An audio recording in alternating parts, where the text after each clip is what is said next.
Hello friends, welcome to DK kitchen. આજે આપણે Holi special પૂરણપોળી બનાવવાના છીએ.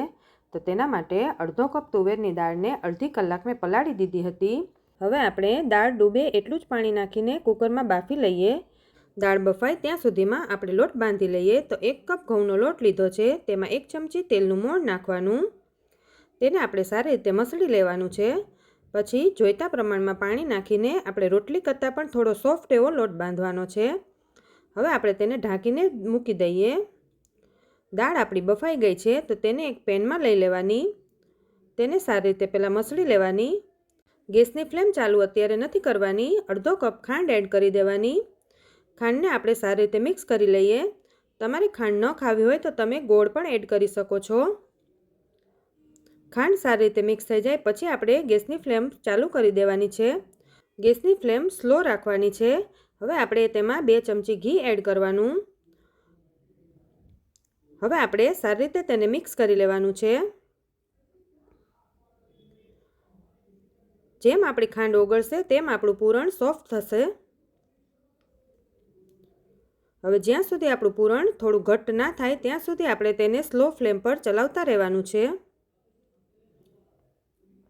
પછી તેમાં 3 થી 4 એલચીનો મેં ભૂકો કર્યો છે, એ એડ કરી દઈએ આપણે.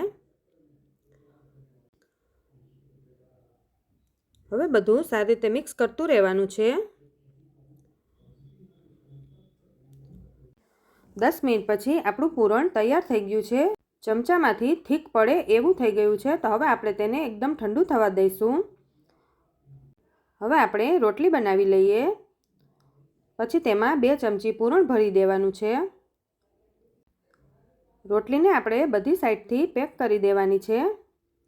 હવે આપણે થોડો લોટ સ્પ્રેડ કરીને પહેલાં હાથેથી જેટલી સ્પ્રેડ થાય તેટલી મોટી કરી લેવાની પૂરણપોળી. એકદમ હલકા હાથે વેલણથી વણવાની છે. વધારે પતલી નથી કરવાની, આપણે થોડી જાડી જ હોય છે પૂરણપોળી. પહેલાં આપણે પેનને જરાક ઘીથી ગ્રીસ કરી લઈશું. પછી તેમાં પૂરણપોળી આપણે નાખી દઈએ. હવે પૂરણપોળીને આપણે બંને સાઈડ ગોલ્ડન બ્રાઉન થાય ત્યાં સુધી શેકી લઈએ. મેં અહીંયા ઘીથી શેકી છે, તમે તેલ પણ એડ નાખી શકો છો.